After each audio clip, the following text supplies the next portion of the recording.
my name is Brian Anderson. So a brief introduction about me. I've been with DNASTAR for roughly 15 years. It's actually been a great ride. I went to grad school at the University of Wisconsin-Madison. Some personal things I like. I'm a big poverty awareness advocate. So I've went to Washington, D.C. and spoke on behalf of some NGOs to talk to our congressmen and senators about poverty-related issues. I also like wilderness camping, canoeing, and I'm also state licensed foster parent in Wisconsin. In regards to DNASTAR, we are a company based in Madison, Wisconsin. We're roughly 35 years old. The founder of our company is Dr. Frederick Blattner, who was a professor at the University of Wisconsin-Madison. Dr. Blattner is most known for being the first researcher to sequence the E. coli genome. And then a lot of the foundation tools that were used as part of that sequencing project turned into what we call our LaserGene suite today. I'm going to turn off my webcam here just to, some people's desktop I know are kind of limited here. All right. In regards to a company, we are a global company. We're represented all over the world. Most of the major pharma companies use our software, as well as most of the larger, research institutes. At last count, I think we had over 70,000 instances where someone has cited our solution in the literature. These are probably some of the most notable. So obviously everyone is involved doing a lot of coronavirus research right now, and we're in a pandemic. The lab in China that actually sequenced that Wuhan strain actually used some of our tools for alignment, published in Nature, and then that same Nature article, the lab that linked it to the bat coronavirus used some of our tools as that as well. So for those who may not be aware, SeqBuilder Pro would be in our molecular biology suite. So the molecular biology suite would be the configuration that you could do everything from basic primer, primer design, cloning, sequence annotation, reverse complementing, translation. You can also work with nucleotides or proteins. There's also other tools for alignments in that configuration. So, we have a newer tool called SeqMan Ultra, where you can do your Sanger alignment, 64-bit assembler, where you can align hundreds of thousands of Sanger reads. And then another complementary aligner in that application where you can do your pairwise and multiple sequence alignments, your phylogenetic reports, alignments, your muscles, your MAFTs, your clusteral omegas, your genome to genome alignments. That would be in our Megaline Pro application. As a company, we also have other tools, so over the last 35 years, we've developed tools for next-gen sequencing. So our SeqMan engine application can handle, short read or long read NGS data. So whether you're doing de novo assemblies of genomes, reference guided assembly of, genomes, ChIP-seq, microRNA, RNA-seq, as well as the ability to parse through or filter through that data. So creating heat maps, Venn diagrams, dartboards to narrow down and identify specific SNPs of interest or potentially differentially expressed genes of interest. We also do have tools for structural biology.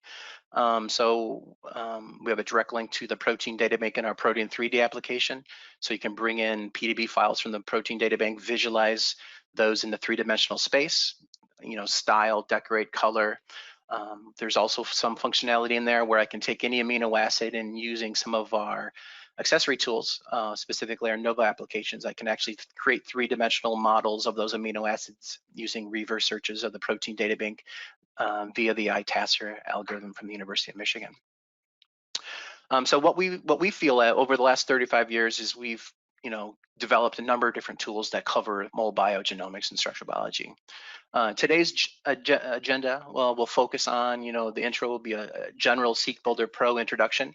I recognize that there's probably a lot of people here that this might be the first time you've ever heard of LaserGene or DNASTAR. So we'll try to provide a brief intro to those people, but I'll also recognize there's a number of customers here that have used the software for years. You might have used an older version, so we definitely want to make sure that you're up to speed of some of the newest functionality that's also in the suite. With that said, there's also the ability to set default views, in SeqBuilder Pro.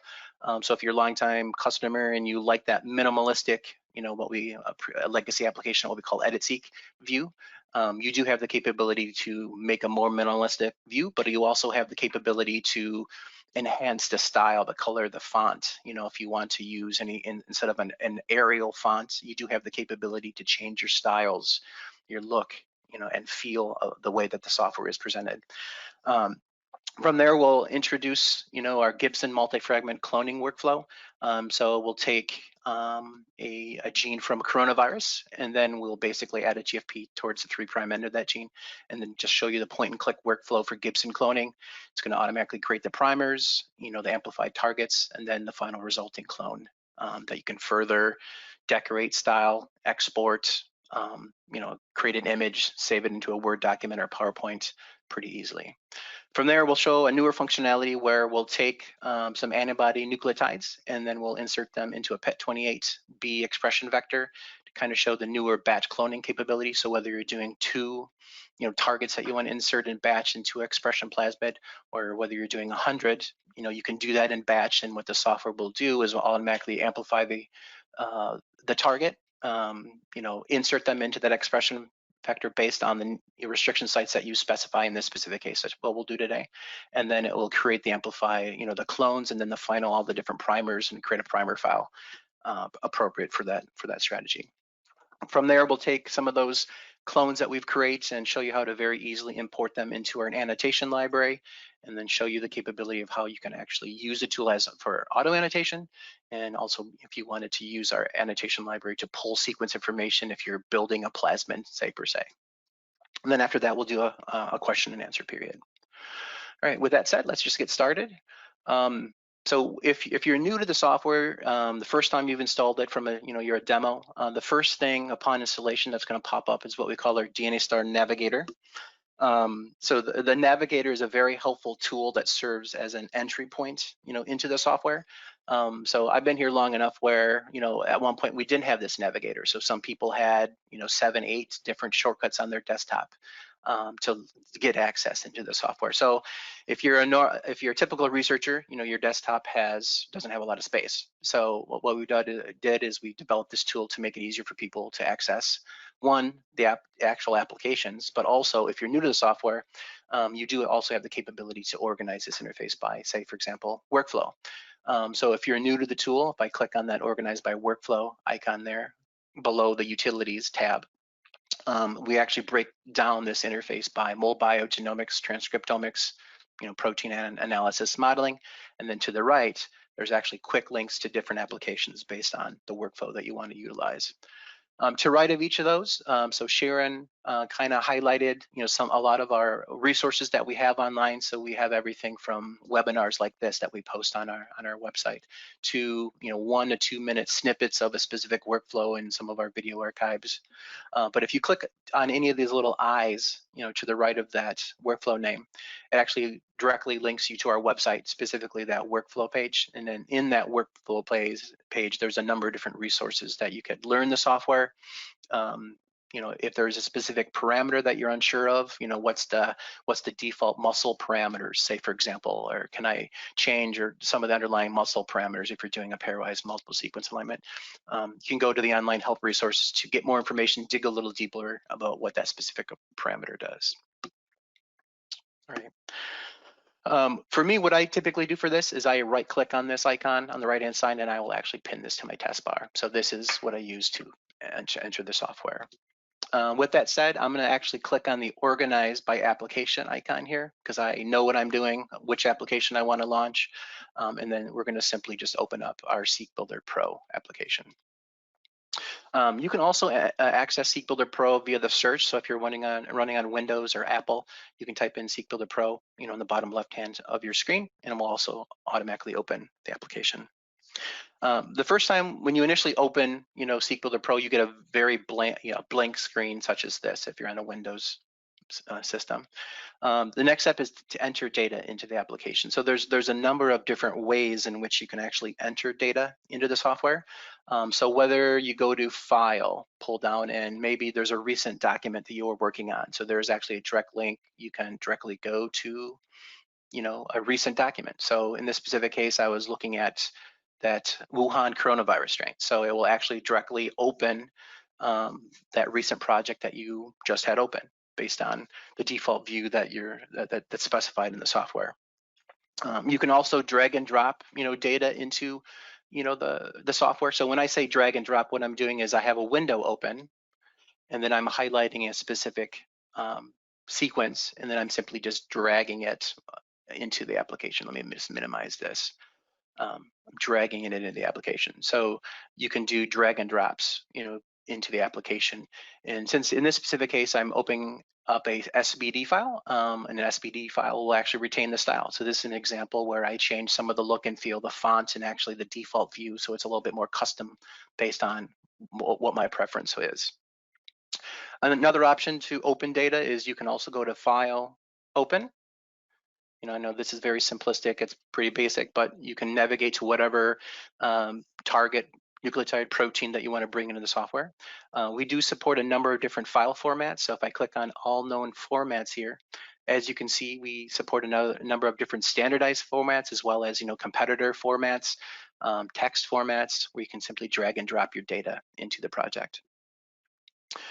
There's also some other options to bring data in from, for example, into databases. So say, for example, I want to search Ncbi for a specific protein or nucleotide or whatever.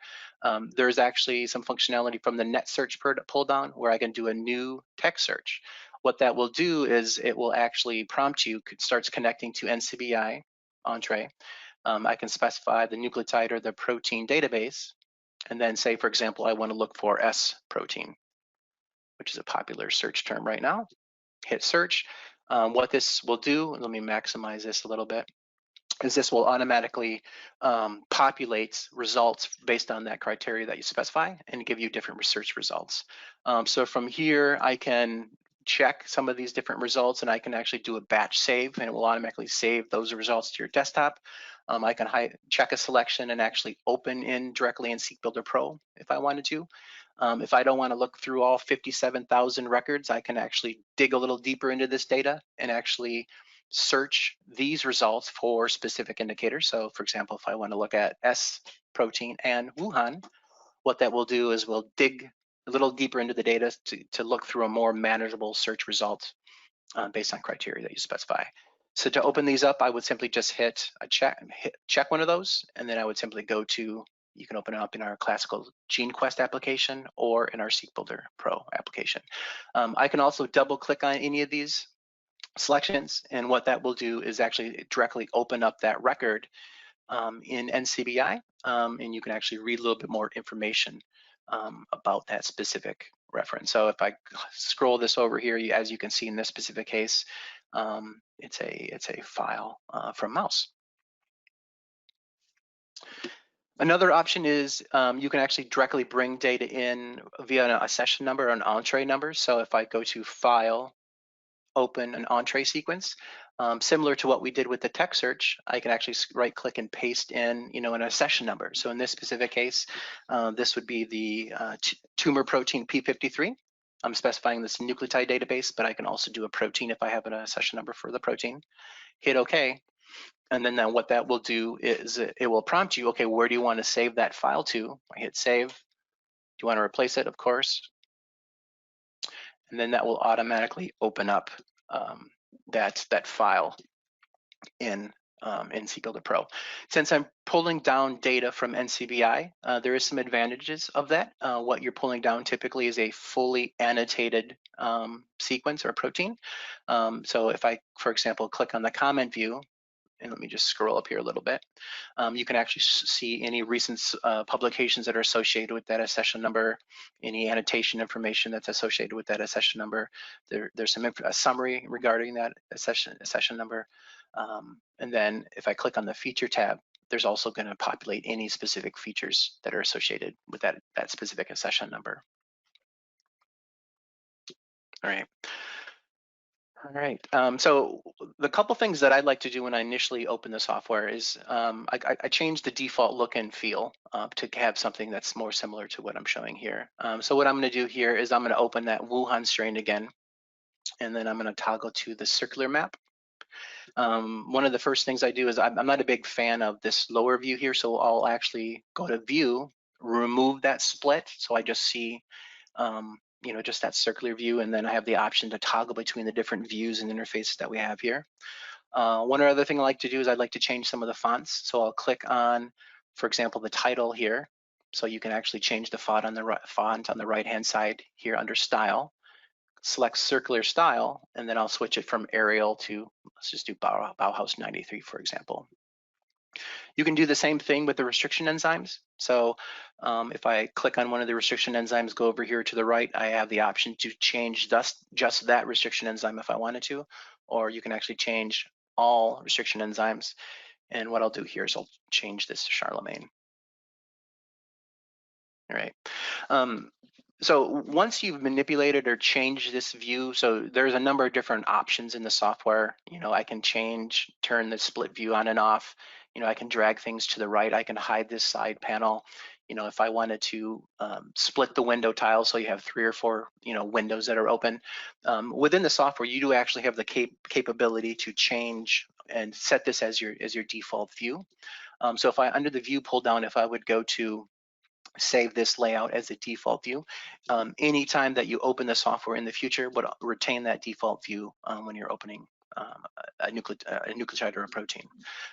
You can also create unique views based on different projects. So say, for example, if you're looking for open reading frames, say, for example, and you want all the open reading frame options in that sequence view to open right away, you can actually create those unique views based on your type of project that you're working with. So what I'll do here is I'll simply just go to View, save this layout as the default view, and then when I open the when I open the application with standardized file formats or .seq file formats, this circular type view should be retained. All right. That selection also carries over to any feature styles. So if there's specific colors, maybe you don't like this baby blue look for the way some of these features are retained. You also have the capability to set the styles for a specific GenBank annotation. So if you want all CDSs to be a specific color, a shape, a linkage, you do also have the capability to set those as well. All right. All right, what we're going to do now is I'm just going to open up the PET28B expression plasmid. I'm actually going to close this one out. There's my PET28B. This is the expression plasmid that we'll be primarily working with today when we do the batch cloning as well as the Gibson cloning. By default here, as you can see, on the left-hand side, we have, towards the bottom, sorry, we have a number of different secondary and primary tabs that you can select. So the first couple here, the circular linear map view and what we call our sequence view, this would show that plasmid in the circular linear or this, the sequence orientation. So in this specific case, the linear map view would be helpful, say for example, if you want to look at open reading frames across this plasmid. So I could click on this third tool here on the left-hand side, go to ORFs, and actually look for all ORFs that are in the top frame, for example. So that's going to show those open reading frames across that plasmid. You also have the capability under the sequence pull down to specify specific ORF detection options. So if you want to set a minimum ORF size, or whether it has initiated methionine or it doesn't have a start codon, you do have the capability to set your ORF criteria as well. So this is also helpful if I go to the sequence view when I'm looking at an expression plasmid, and I'm focusing in on the multiple cloning site, turning the ORFs on and off, as I look at the promoter where the expression is going to start, the initiating methionine, this is definitely helpful when you set the ORFs for all top frames, where you can actually see where expression is going to occur throughout the entire multiple cloning site. So this is very important, for example, when you're looking to make sure everything, if you insert a target, that's going to be in frame of the promoter element, and it's the transcription terminator is going to stop at the end of the plasmid multiple cloning site. The multiple cloning, the circular view on the left-hand side here, this would be helpful, by default. The second little tool here on the left, we show enzymes. So in this specific case, the default criteria would be unique enzymes that cut, this specific plasmid. So you also have the capability to, specify blunt cutters or some of these other type of absence sites, or if you have project-specific selectors that you've created in the software. So for example, I've created some unique selectors for CpG methylation blocked or impaired by an overlapping CG. So you have the capability in the software to use selectors that DNASTAR provides, but also create unique selectors based on maybe a specific expression plasmid that you have at your disposal or you use on a regular basis. All right. There's other views here at the bottom. So this fourth view would be what we would call our design, our primer design view. So say, for example, I wanted to create primers for this kanamycin resistant gene. I know it's just random here. I'll randomly select this gene. This primer design interface will automatically show you the top strand, bottom strand primers that you specify when you create your PCR products.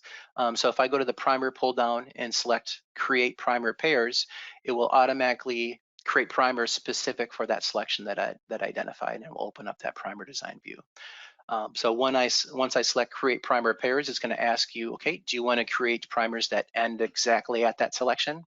Or maybe you want to provide some, space 5' and 3', so you can choose an optimal primer location, say within a specific base pairs of that selection. I can also look for alternate primers. So if I want different options where I can see which one's going to have the best dimer formation and the hairpin results, you can set that as well. You can also set some salt concentration conditions as well as some specific primer characteristics. So if there's a specific primer link that you want to get close to or a target TM in the software, you have the capability to specify those as well. To create this PCR primer pairs, I'm going to simply hit OK here. And then what the software is doing in that primer design view, it opens up the top strand and the bottom strand primers, so I can actually toggle between those two primer pairs.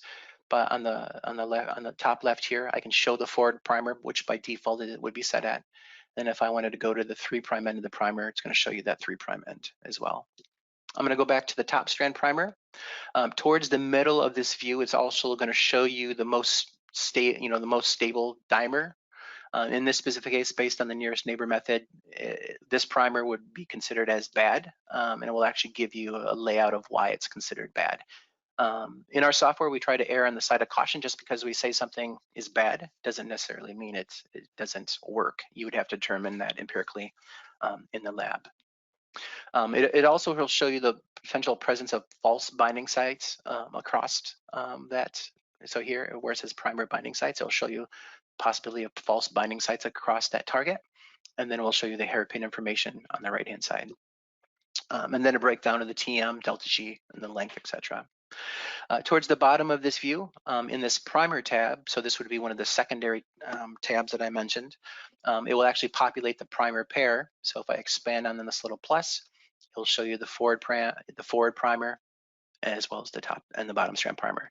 Gives you the TM information, the delta G, and then from the software, you also have the capability, if I wanted to export that primer out, save it out as a catalog, FASTA file, for example, you can actually save those out directly as well.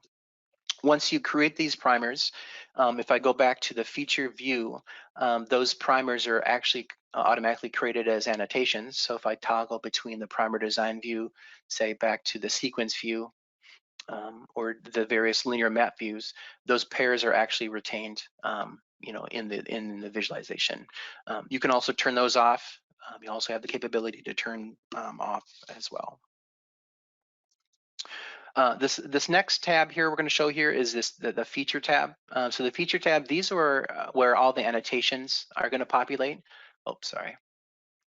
So whether you have annotations that are present with the annotated file, whether it's something coming in via GenBank, or maybe there's annotations that you're pulling from our annotation library, the annotations are going to populate here. If I expand on some of these annotations, as you can see, you have the option to change the title, the name, whether it's a top strand, bottom strand annotation. I can change the GenBank nomenclature. So if this is not a regulatory, there's a number of different other GenBank nomenclature that you can change to. If I create a new feature, say for example, I can also highlight a selection in the software under the feature pull down, select new feature. and that would automatically populate to that feature view as well. So from there, I can say, okay, this feature is an insert, say for example, and specify it's from the webinar. You know, you do have the capability to auto annotate and create an annotation specific for that selection. Great. All right, with that said, is there any questions that people have about the various views that you can toggle between? There's also some more accessory type of views where, you know, where your restriction enzymes are being shown, you know, the site summary view as well as the mini map views, but is there any questions? Yeah, we have two questions. One is on how to choose an open reading frame. It's a great question. So the two different views that you want to select would either be the linear map view or the sequence view. The sequence view, obviously, you'll be able to see the underlying sequence information. To select an open reading frame, you would simply just navigate in that sequence where that open reading frame is selected. So as part of the open reading frame detection options, if you've specified that you only want to show open reading frames with a start codon and hit OK, what's going to be shown in the software is these little filled triangles. So I would simply click on that little triangle. I'll just do this random selection here. And then that will automatically select the entire open reading frame. You know, from here, you can do an annotation if you wanted to. So I could go to feature, new feature, you know, create an annotation based on that open reading frame. Another logical thing that you probably want to do is if you find an open reading frame that hasn't been characterized, maybe blast it. You know, I can go to net search and actually blast that selection. And what that will do is we'll blast Ncbi based on a number of different databases. So whether blast N, blast P, blast X, etc., as well as all the different available, you know, number of different databases that are built in the software. Terrific. Okay, so, and that, by the way, that was a question that was asked by Sabrina. And she asked that actually when she registered for the webinar. A lot of people have asked questions while they were registering, and Brian has integrated a lot of those into today's talk. So a lot of your questions should be answered just automatically, but since Sabrina was one of the later registrants, I just threw that question to Brian right now. So we have another question from David, which is, primer design isn't always just for designing PCR, but is also needed for designing sequencing reactions. How can I design a primer for Sanger sequencing? And I'll just leave you there. That's a great question, David. So in the software, the way that the point and click button kind of works with SeqBuilder is it's optimized for, you know, primer pairs, you know, creating PCR primers. Within the software, you do have the flexibility to create alternate primer as well. So the setting that I kind of showed there is, so when I highlight that kanamycin resistant gene and I go to primer pairs, what you would want to do is actually probably change, set an optimal primer location. So if you know that I'm looking at an 810 base pair fragment here that I'm trying to create primers for. So you'd want to definitely display alternate primers here.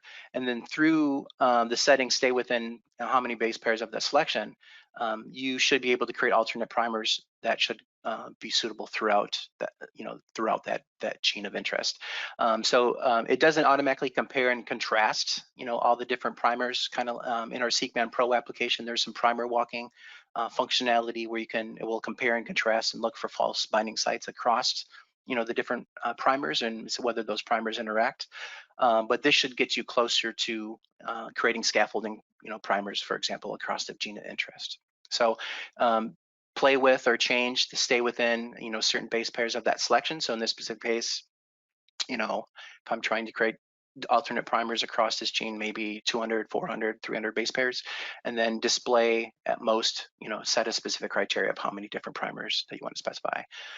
In the software, you also do have the capability, you know, you don't have to just use the PCR primer pair option under the primer pull down.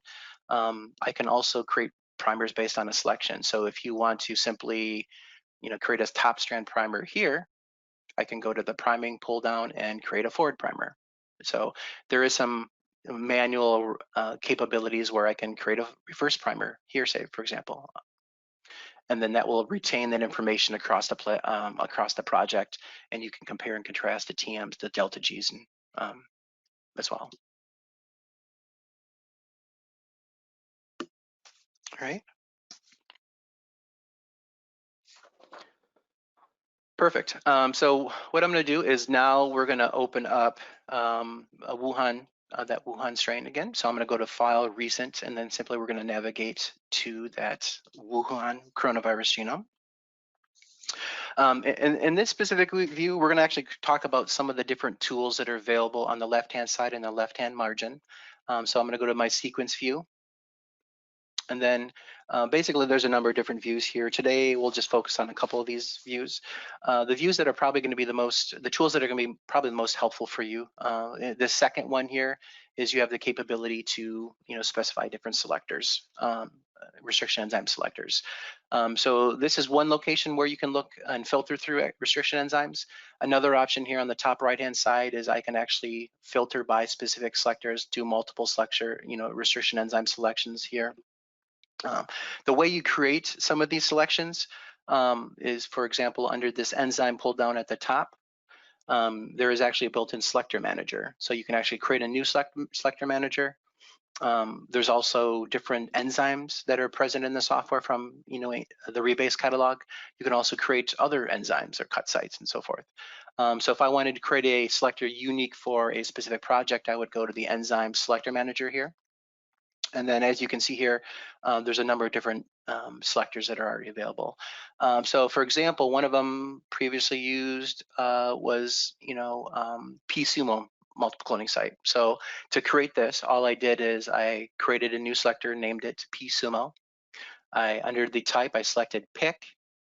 And then I was looking at the plasma map, say, for example, specifically in the multiple cloning site, and I simply picked just those enzymes that were present in the multiple cloning site of psumo, and I added them to the project. So in this specific case, there's 5. I hit OK. And then moving forward into the future, I have a selector that's specific just for the multiple cloning site of psumo. The ribosome tool here.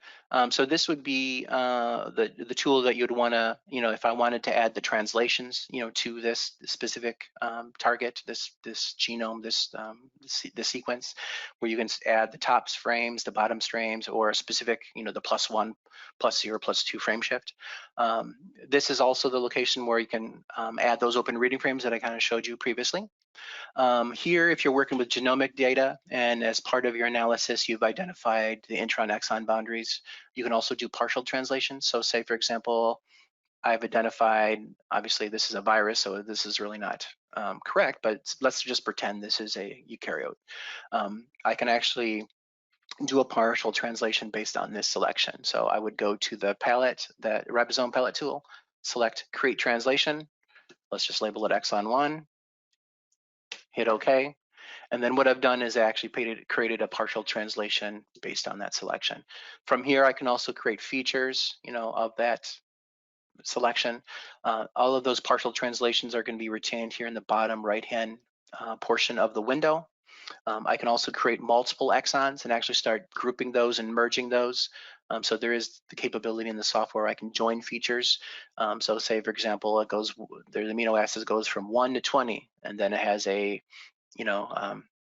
intron, and then I have another exon, and then it will actually start from 21 to 50, that second translation. So all those translations would be retained across the project. There's also a number of other different tools here on the left-hand side. So one of them that I mentioned, if you're a long-time customer, there's actually a compact, what we call EditSeq layout view.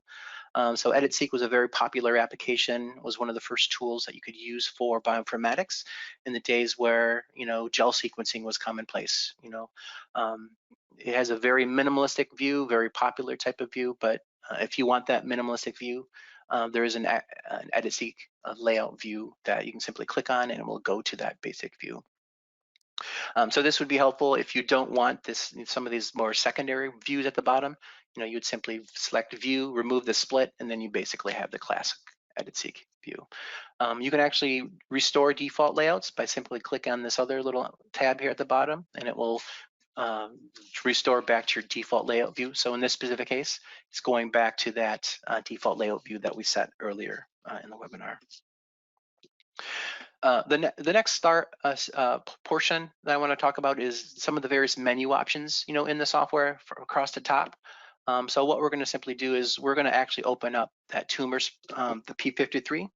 Actually, Brian, You click that just again? before just before you go on to that to this next section, could you take 2 more questions real quickly? Oh, sure, no problem. Okay, so Brett asked, can you show translations of just your selected coding region? I think he's talking about what we call a partial translation. And Yeah, if there are multiple ones, can you have them in different reading frames? yeah. So what you would do, there's actually 2 options. So in the sequence view, you'd want to turn the open reading frames on. So if you're looking at all the top frame translations, and say, for example, this is one partial translation that you would want to create, you'd simply just highlight the open reading frame. From there, it's going to automatically, once you select the partial translation option, so we'll just call this ORF 1 or whatever, it will create that partial translation based on what you just specified. If you wanted to create another partial translation of this selection, you would simply just click on that and do the same thing, create translation, and it's going to create another partial translation based on that selection. So yeah, you do have the capability to create multiple partial translations. Yep. Excellent, thank you. And then Sanjay asks okay, is there a way to export a list of unique or absent enzymes once you've identified them? Great question, Sanjay. So the easiest way to do that, if you're working with a specific selector, so for example, you're doing a blunt cutting cloning strategy, say for example. So what this will do, it will search all those different enzymes in the rebase catalog that fit that criteria. What's going to be helpful for you in the bottom here would be the site summary view. So in that site summary view, it will actually give you a frequency of all those blunt cutters that fit that criteria, and it will actually show you those that are absent sites. So these, I think you do have the capability to copy paste this into a Word document pretty easily. I would simply just highlight a selection, and then you can simply just copy paste this into a Word document or Excel or whatever to get that data out of the software. So yeah, focus on the site summary view. The other view that might be helpful for you would be the mini map view. So what this is doing is actually based on that selector, the blunt cutters that we specified, it will actually show you if I want to use, for example, ALE1, there has a frequency of 1, or I can actually filter by frequency. Will tell you those restriction enzymes that do not cut your target. You can also, so for example, if I wanted to look at the cut site between ALE1 and BSA-A1, if I click on the first one, shift click on the second, it will actually show me the approximate site if I use those 2 restriction enzymes, fragment size. Okay, great questions. Sharon, I think you still have your audio on a little bit. The next thing that we're going to do is actually talk about some of the different file pull downs. What I wanted to show you here is we're going to go back to the linear view. So this is that P53. I'm going to make this a little less busy. So we'll go to the restriction enzyme tab and go to unique sites. And it's just going to show me just those unique sites across P53. But now I'm going to show you how to import primers, directly into the software. So you can actually import primers from a catalog. So if you have a collection of primers that you worked with previously, a colleague sent you a FASTA file of primers, if I go to File, Import Primers from a catalog, you can actually go to the data folder where your data is stored. In this specific case, I have a FASTA file of primers for P53. Once I import those into the software is actually going to look for those priming sites. And as part of that annotation, it will auto annotate the primers directly onto your nucleotide or sequence that you're working with. So in this specific case, I created PCR primers for TP53 and then simply exported them previously, but it will auto annotate those, and they'll actually create features for you, and those features would be auto annotated to that feature tab. right? From here, what you could do, if I go to that feature tab, say you will always you want to retain those primers. So you always, maybe you're going to use those on a regular basis, and you don't want to always have to import those primers. You do also have the capability to send these to the feature library that we have built in the software. So under the feature tab, if I go to send to feature library, what the software will do is will automatically add those to your built-in feature library. Tells you how many of those features will be imported, and then you have basically primers for future use. So in our feature library, we actually have some DNASTAR appended, vector plasmid parts. So as you can see here, M13 genes, luciferase, LAC-I, LAC-Z, different promoter elements, ampicillin resistant gene, etc. And then you also have the capability to add your own parts as well. So this is, you're not limited just to sending data to the library. You can also pull data from. So say, for example, I want to take this thrombin feature. So this is the recognition sequence for thrombin.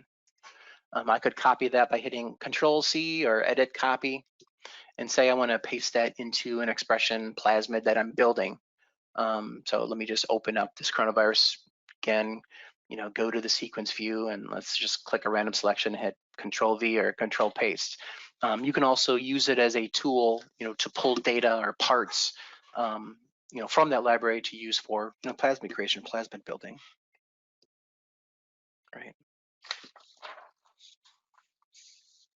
All right. A couple of the things I want to show here in the pull down is, we kind of already talked about, you can also use this as a tool for auto annotation. So say, for example, you have a trace file or an ABI file from the protein data bank. An ABI file from the sequencing core, or maybe you have a FASTA file, from your colleague. You can also use this software as a tool for auto annotation. So to auto annotate, so for example, that PET28B plasmid, if I click on the feature tab, there's no annotations associated with this. If I go to the sequence view or the linear map view, there's no annotations. To annotate this FASTA file, I would simply go to the feature pull down, annotate sequence, and what this will automatically do is will automatically pull all those annotations from our database, feature annotation database. It will give you a different list of results, whether those annotations already exist, in that FASTA file. For example, if you're trying to auto-annotate a GBK file, it will actually search and tell you whether there's already an annotation. It gives you scores, coverage, length, descriptions. It will give you a histogram at the top where it will show you any potential variations or differences in the annotations. You have the option to deselect some of these, or you can simply just accept all that are checked. And then what that will do, it will automatically populate to that your FASTA file. In that history tab, it will give you a report of all those annotations that was entered into the project. And then as you toggle between the different views, you have a fully annotated target. The next thing that we're going to do is we're going to transition to the cloning interface. I know we're getting close on time here, so I need to speak a little faster. The next thing we're going to do is open up that coronavirus genome again and kind of show you the Gibson multi-sequence cloning. So I'm going to navigate through that recent project again and go to that coronavirus genome, the Wuhan strain. I'm going to click on the linear map view. So what we're going to kind of do here is we're going to take this M protein and just kind of show you how to insert it into a PET28B expression plasmid. So I'm going to highlight that selection. There's a number of different ways. I can go to the sequence view, highlight that selection. The circular view. You have the capability to highlight a selection. A number of different ways in the software and in the various views. From here, from the cloning pull down, I'm going to select Gibson LIC cloning. As you see, there's a number of other different point and click options in the software for cloning. So whether you're doing Gibson and Fusion GeneArt, we have an automated PCR directed restriction cloning. I'll show you the batch equivalent of that in a second. There's as well as the ability to do more manual cloning approaches. So if you simply just want to copy and paste, from a target into an expression plasmid, you can actually do that as well pretty easily. So let's go to Gibson LIC cloning. From here, right away, what's going to open up is our cloning project. In the cloning project, there's a number of different tabs. There's a project tab. So this is where your original insert is going to populate to. Once we set a vector or add a vector to the project, the vector will populate here. There's also vectors built into the software. So under that clone tab, you do have the option to use a vector that's already built into the software. There's also different preferences that you can specify. So whether construct length or minimum overlap, there's some you have the capability to change some of the underlying parameters based on the technology that you specify. There's also a site summary tab. In the site summary, this is where it's going to tell you, okay, what vector fragments were used, what's the approximate clone size, what are the steps, what restriction enzymes are going to use, what primers are created, and then we'll give you the fragment junctions to assess whether everything is in frame based on your specifications and what you select for the where you're entering into the expression plasmid. So in this specific case, I'm simply just going to enter PET28 into the project. So to add that expression plasmid into the project, I can either right-click and import it, navigate to that folder where that expression plasmid is stored. I can also do that drag and drop into the project. So it's going to copy that plasmid into the vector, so into the cloning project.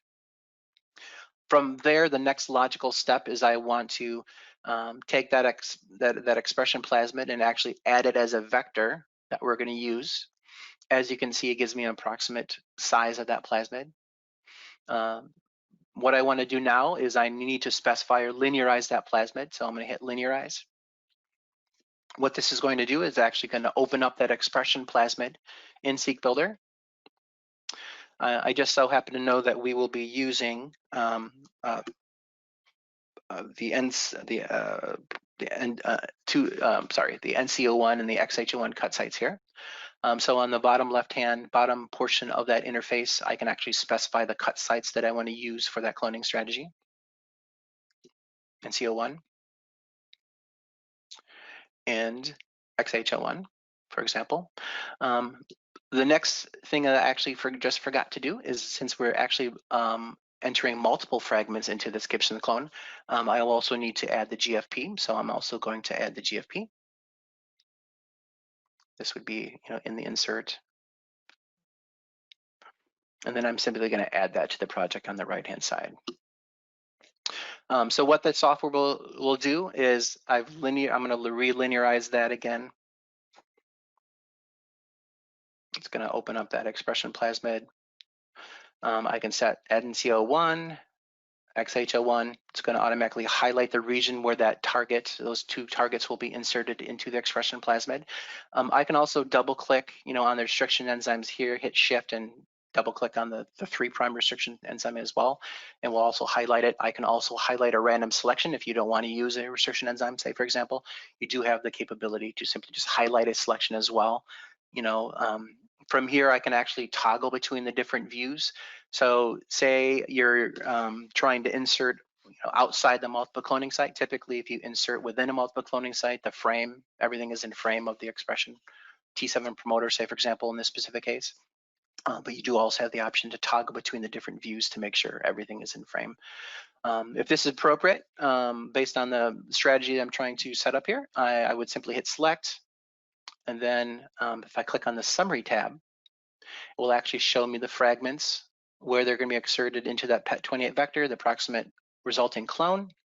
And then as I scroll down, it will show me the primers that are appropriate, the TMs, the steps that are appropriate for that combination, and then the fragment junctions to make sure everything's in frame. If it looks appropriate for you, from there you simply click make it. And then what the software is doing now is it's automatically amplifying the target, saving it to that cloning project. So actually here on the left-hand side, adding that PET28 vector to the vector folder. It's giving my amplified targets of that gene from coronavirus. It's giving me the amplified target from the GFP. And then it's giving me my amplified, the final clone here as well. So as I open up that final clone, as you can see, there's PCR product is auto annotated. The source of the various fragments are actually auto annotated. And as I scroll down here a little bit, you can actually see where those two targets are inserted into that PET28B expression plasmid. From here, if you wanted to send this final clone to your feature library, it's very easy to do. You could simply select all, go to feature, send to your feature library, and now you have a collection of that clone in your feature library, as well as all of the different annotations that are associated with that clone.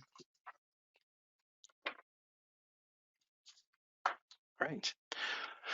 To get data out of the software, you can go to File, Save As. We do support a number of different file formats. So there's DNASTAR file formats, as well as GenBank, EMBL, FASTA. If you even want to convert a FASTA and create a fake ABI file, you can also export out as an ABI file to get data out. To get this image out, I can highlight a selection and also go to Edit, copy as a picture. So you have the capability to copy as a picture and paste that into a Word document, PowerPoint, very easily and readily. With that said, we're going to transition to the batch cloning functionality or workflow. Is there any questions while we're... Hi, Brian. We've had other questions come in, but I've either answered them myself or I've told people that you can email them after the webinar because we're so short on time. Sure. So sure, no just problem. go ahead and move on to the batch cloning. That'd be great. Thanks. Okay. So now we're going to show you the new batch cloning functionality. So under the tools pull down, you can actually, there's a number of different automated workflows that we've kind of created up. So if, say, for example, you need to batch translate 1,000 nucleotides into proteins, specify the reading frame and so forth. There's actually some more automated tools that are available here, or reverse complementing or extraction. So if you're working with a genome and you want to extract all the CDSs or a specific gene out of a specific genome, there is also some functionality for that. We're going to introduce you to the batch clone. So if you go to Tool, Batch Clone, this will open up our batch cloning project. So this does look somewhat similar to the other cloning project. So you have an inserts folder, you have a vector folder, there's a clone tab, and then a summary tab. From here, you would specify the method. So whether you're doing a ligation independent cloning or PCR directed restriction insert clone. The next step is starting to get data into the software. So I actually have some antibodies, nucleotide information. I will actually drag that into the folder. So I have 4 of them here. From here, you can, if I only wanted to add a couple into the software, you can. You can add all of them if you wanted to. So the next step is setting your expression vector. So I'm going to add that PET28B vector again, and then drag that vector into the project. And then the next logical step is you want to specify the sites that these specific targets will be inserted into the expression plasmid. In this specific case, I'm going to use those same NCO1. Let's go back. Here it is. And then we'll go to the XHL1. So within the multiple cloning site, if you don't know what cut sites you want to use, I know we used these previously. You can also click on the options tab here, and that will open up that expression plasmid, so you can actually take a look at the multiple cloning site to make sure that's appropriate for the strategy that you're doing. It's automatically going to create a primer file, so you can actually navigate to where you want that primer file to be stored. So if I wanted to insert these 3, I would simply hit try it here.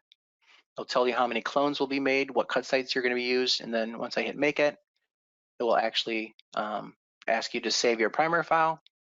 And then what the software is doing now is automatically creating the amplified targets with the appropriate ends. And then on the left-hand side here, if I scroll to the left, it will actually create the final resulting clones for that strategy. So I open this project up a little bit. There's my amplified targets here of the restriction inserts. Here's my final clones. And then here's a collection of primers. If I open this up, I can actually add those to my annotation library if I wanted to. Great. From here, you can open those up. You can export the data out. It's going to show you this, give you the same options to look at the plasma maps, the look and feel that we kind of showed in the previous. So very helpful if you're trying to do a batch cloning, working with a number of different clones. Obviously here we only looked at 3 inserts, but I think the largest ones that we've done is clearly a 96 well plate and even larger. The final thing that I want to show you is some of our clone verification workflows.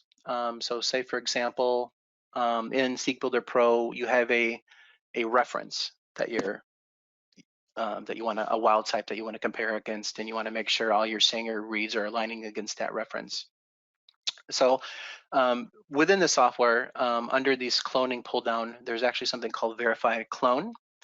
So there is some alignment functionality in SeqBuilder Pro for clone verification. So if I wanted to verify with Sanger data whether everything is in frame, whether I don't have any mutations in the Sanger run of this specific target, I would simply click Cloning, Verify Clone. What this is going to do, it's going to open up our clone verification workflow. I would simply add files, trace files to that project. So in this specific case, I have 2 older trace files. I open them into the project. Since there's an annotation from a cloning project in the actual sequence file, it's been annotated as insert, it's automatically going to recognize that insert.